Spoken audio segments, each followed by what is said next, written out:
નમસ્કાર મિત્રો, ગઈ વખતે આપણે રાસાયણિક પ્રક્રિયાઓના પ્રકાર વિશે શરૂઆત કરી. એમાં બે પ્રકાર વિશે આપણે ટૂંક નોંધ જોઈ: સંયોગીકરણ અને વિઘટન. હવે આપણે આગળ શરૂ કરીશું ત્રીજી પ્રક્રિયા, વિસ્થાપન. તો વિસ્થાપન એટલે શું મિત્રો? તો વિસ્થાપન એટલે જે વધુ ક્રિયાશીલ તત્વ હોય એ ઓછા ક્રિયાશીલ તત્વને તેના દ્રાવણમાંથી દૂર કરે. વધુ ક્રિયાશીલ તત્વ ઓછા ક્રિયાશીલ તત્વને તેના દ્રાવણમાંથી દૂર કરે તેને આપણે વિસ્થાપન પ્રક્રિયા કહીશું.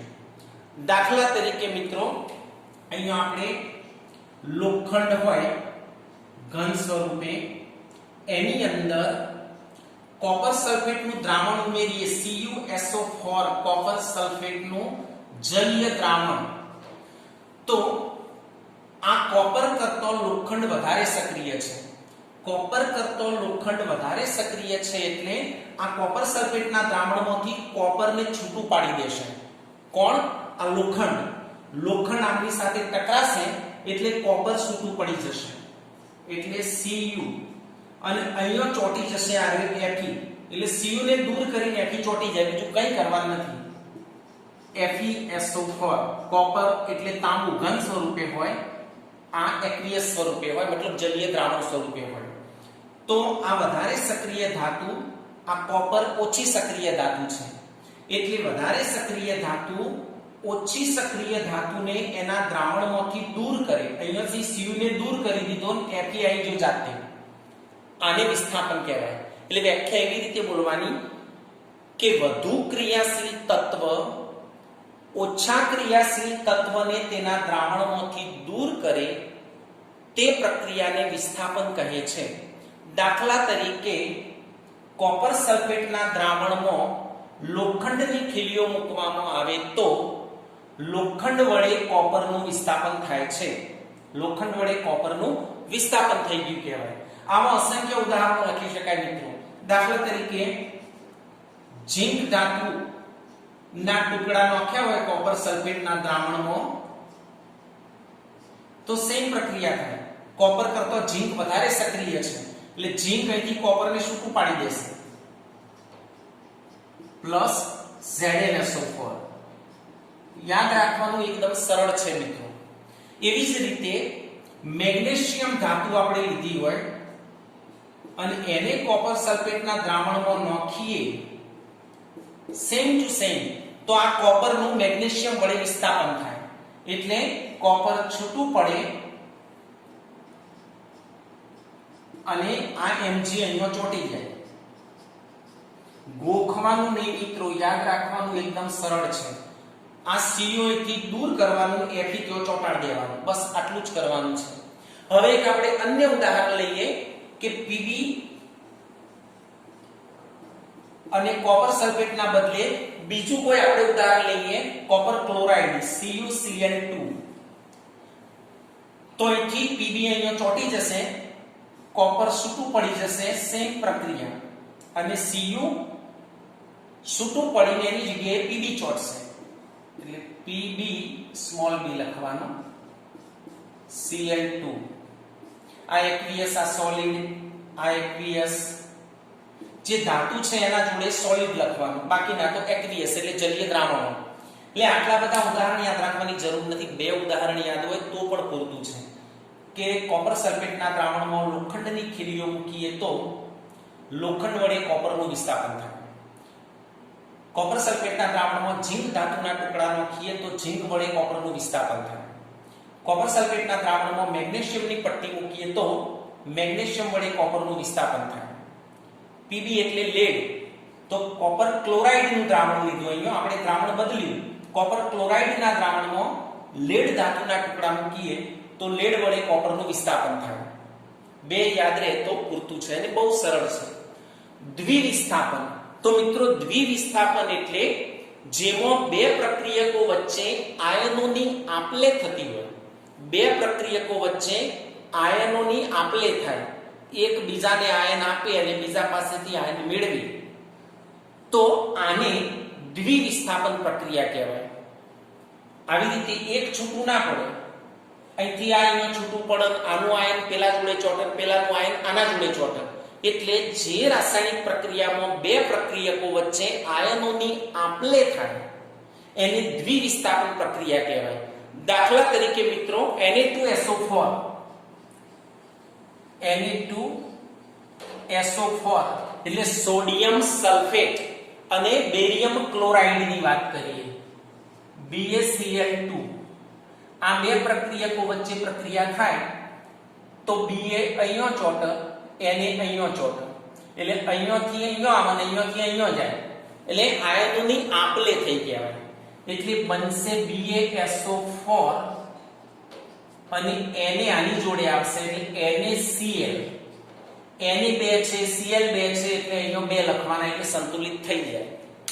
તો Na2SO4 BaCl2. તો આ Ba અહીંયા લઈ જવાનું એટલે BaSO4 બની જશે અને Na અહીંયા લઈ જવાનું એટલે Na અને Cl ભેગા થાય એટલે NaCl. પણ Cl 2 છે, Na 2 છે, એટલે આગળ 2 લખવાના સંતુલિત કરવા માટે. બીજું ઉદાહરણ આપણે લખીએ, પોટેશિયમ બ્રોમાઇડ. એની પ્રક્રિયા, પોટેશિયમ બ્રોમાઇડની પ્રક્રિયા આપણે કરીએ. ફરીથી પોટેશિયમ બ્રોમાઇડની પ્રક્રિયા બેરિયમ આયોડાઇડ સાથે, BaI2, બેરિયમ આયોડાઇડ સાથે. તો સેમ એવું થશે, Ba અહીંયા આવશે, Br ક્યાં જશે, એટલે Br અહીંયા ચોટશે એટલે BrI2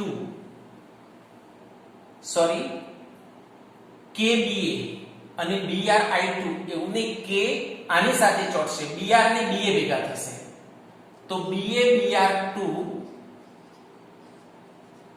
પ્લસ Ki. આ Ba અહીંયા આવી જાય, આ K અહીંયા આવી જાય, એટલે Ba અહીંયા આવે તો BaBr, પણ Br પછી 2 લખવામાં આવશે અને Ki. હવે I 2 હતા એટલે અહીંયા સંતુલિત કરવા બગડો મૂકી દેવાનો. Br પણ 2 છે, અહીંયા Br 2 છે, અહીંયા Br 1 જ છે, K 2 થશે તો K તો 2 છે જ. એટલે પહેલાથી સંતુલિત સમીકરણ ગોખી નહીં દેવાનું. પહેલા આપણે લખવાનું કે પોટેશિયમ બ્રોમાઇડ વત્તા બેરિયમ આયોડાઇડ, એટલે Ba અહીંયા આવતો રહેશે, K અહીંયા જશે, એટલે BaBr2 Ki. અને પછી સંતુલિત કરવાનું કે ભાઈ K અહીંયા 2 છે તો અહીંયા K ના આગળ 2 મૂકવાના એટલે Br 2 થશે, એટલે Br2 છે અહીંયા, એટલે BaBr2 2 Ki. બેમાંથી એક યાદ રહે તો પણ પૂરતું છે, ગોખવાનું નહીં મિત્રો. ઓક્સિડેશન અને રિડક્શન, રાસાયણિક પ્રક્રિયાનો છેલ્લો પ્રકાર ઓક્સિડેશન અને રિડક્શન. બે અલગ અલગ પ્રક્રિયાઓ છે, ઓક્સિડેશન અલગ પ્રક્રિયા છે, રિડક્શન અલગ પ્રક્રિયા છે. તો આપણે એમાંથી પહેલા જોઈએ ઓક્સિડેશન. તો જે રાસાયણિક પ્રક્રિયા દરમિયાન ઓક્સિજન ઉમેરાય કે હાઇડ્રોજન દૂર થાય તેને ઓક્સિડેશન કહે છે. એટલે જે રાસાયણિક પ્રક્રિયામાં ઓક્સિજન ઉમેરાય અથવા હાઇડ્રોજન દૂર થાય, ઓક્સિજન ઉમેરાય તો પણ ઓક્સિડેશન કહેવાય, હાઇડ્રોજન દૂર થાય તો પણ ઓક્સિડેશન કહેવાય. દાખલા તરીકે C+O2 CO2, તો ઓક્સિજન ઉમેરાય એટલે આને ઓક્સિડેશન કહેવાય. એ જ પ્રમાણે Mg+O2 તો બનશે MgO મેગ્નેશિયમ ઓક્સાઇડ. Mg માં ઓક્સિજન ઉમેરાયો એટલે આ ઓક્સિડેશન કહેવાય. સંતુલિત નથી, O2 છે, અહીંયા O1 જ છે એટલે 2 મૂકો તો Mg2 થઈ જશે, તો અહીંયા 2 મૂકો. એટલે આ બધી જે રાસાયણિક પ્રક્રિયાઓ છે, Cu+O2 ગમે તે ઉદાહરણ લઈ શકાય. તો CuO આની જેમ જ ઓક્સિજન 2 છે એટલે અહીંયા 2 મૂકો તો Cu2 થશે. 2Cu એવું ગોખી નહીં મારવાનું, બહુ સરળતાથી આપણે લખી શકીએ. ઓક્સિજન ઉમેરાયો 3 માં અને ઓક્સિજન ઉમેરાય એને ઓક્સિડેશન કહેવાય. હવે રિડક્શન, તો આનાથી ઊંધી પ્રક્રિયા કે જે રાસાયણિક પ્રક્રિયામાં હાઇડ્રોજન ઉમેરાય અથવા ઓક્સિજન દૂર થાય, હાઇડ્રોજન ઉમેરાય અથવા ઓક્સિજન દૂર થાય એને આપણે રિડક્શન કહીશું. ઓક્સિડેશનથી તદ્દન વિરોધી. ઓક્સિડેશનમાં શું હોય? ઓક્સિજન ઉમેરાય. રિડક્શનમાં શું હોય? ઓક્સિજન દૂર થાય. ઓક્સિડેશનમાં હાઇડ્રોજન દૂર થાય એવું લખાય, રિડક્શનમાં હાઇડ્રોજન ઉમેરાય એવું લખાય. એટલે હાઇડ્રોજન ઉમેરાય અથવા ઓક્સિજન દૂર થાય એને રિડક્શન કહેવાય. દાખલા તરીકે આ મેગ્નેશિયમ ઓક્સાઇડમાં આપણે હાઇડ્રોજન ઉમેરીએ તો મેગ્નેશિયમ ધાતુ પ્લસ H2O. હાઇડ્રોજન ઉમેરાયો મેગ્નેશિયમ ઓક્સાઇડમાં, તો હાઇડ્રોજન ઉમેરાયો એટલે એને રિડક્શન કહેવાય.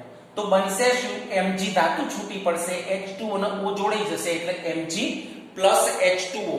એ જ પ્રમાણે CuO પ્લસ H2, ફરીથી H2 ઉમેરાયો તો એને રિડક્શન જ કહેવાય, Cu પ્લસ H2O.